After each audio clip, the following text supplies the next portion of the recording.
ಬೆಳಂಬೆಳಗ್ಗೆ ರಾಮರಾಜ್ ರಸ್ತೆ jam, goods lorry ಚಾಲಕರ ಉಪಟಳಕ್ಕೆ ಬೇಸತ್ತ ದ್ವಿಚಕ್ರ ವಾಹನಗಳ ಸವಾರಿಗಳು.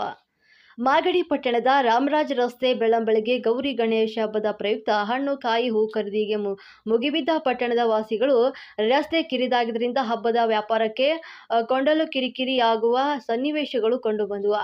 ಈ ರಸ್ತೆಯ ತುಂಬೆಲ್ಲ ಗೂಡ್ಸ್ ಲಾರಿ, ಮಿನಿ ಟೆಂಪೋಗಳು ಅಡ್ಡಾದಿಡ್ಡಾಗಿ ನಿಂತಿರುವಂತಹ ಕಾರಣ ಟ್ರಾಫಿಕ್ ಜಾಮ್ ಆಗಿರುವುದನ್ನು ಕಂಡು ಹೂ, ಹಣ್ಣು, ಕಾಯಿ ತೆಗೆದುಕೊಳ್ಳುವುದು ಹೇಗೆ ಅಂತ ಚಿಂತಿಸುವ ಪರಿಸ್ಥಿತಿ ಉಂಟಾಗಿತ್ತು. ಅದರಿಂದಾಗಿ ಇದಕ್ಕೆ ಸಂಬಂಧಪಟ್ಟಂತಹ ಅಧಿಕಾರಿಗಳು ಸಂಚಾರ ನಿಯಮಕ್ಕೆ ಅನುಗುಣವಾಗಿ ವ್ಯವಸ್ಥೆ ಕಲ್ಪಿಸಿ ಹಬ್ಬದ ಪಟ್ಟಣ ನಿವಾಸಿಗಳಿಗೆ ಅನುಕೂಲ ಮಾಡಬೇಕು ಅಂತ ಜನಸಾಮಾನ್ಯರ ಆಗ್ರಹವಾಗಿದೆ.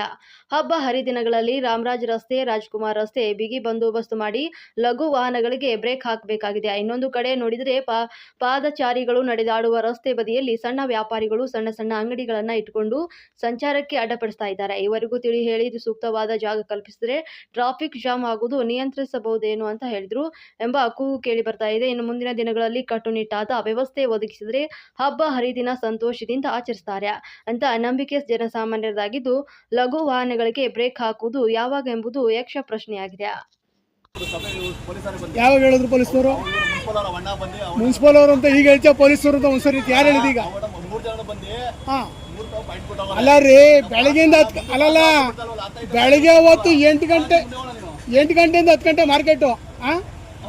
ಯಾವ್ದು ನಿಮ್ಮ ಕಿರಿಕುಳು ಬೆಳಗ್ಗೆ ತಾಮಂದ್ ಗಾಡಿನ? ಎಲ್ಲೋಯ್ತಾರ ಅವ್ರು? ದೊಡ್ಡ ಗಾಡಿ ತಗೊಂಬಂದ್ಬಿಟ್ಟು ನೀವು ಈ ಮಟ್ಟು ಚಿತ್ರಿಂಸ ಕೊಟ್ರೆ ಗಾಡಿ ಉಳಲ್ಲೈತಾವಪ್ಪ. ನೋಡಪ್ಪ ಇಲ್ಲಿ ಎಲ್ಲ ಜಾಮ್ ಆಗೇ ಹೋಯ್ತು ಈಗ. ಎಲ್ಲೋಯ್ತಾರ ಅವರೆಲ್ಲ? ಹೊರಗಡೆಗೆಲ್ಲ ಕಳಿಸ್ಬಿಟ್ಟು ಸಾಕಲ್ಲ.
ಏನು ಅಡ್ಡಾಡ ಹಾಕೊಂಡು ಗಾಡಿ ಹೊಂಡಿವ್ರು ಅಡ್ಡಾಡ ಹಂಗೆ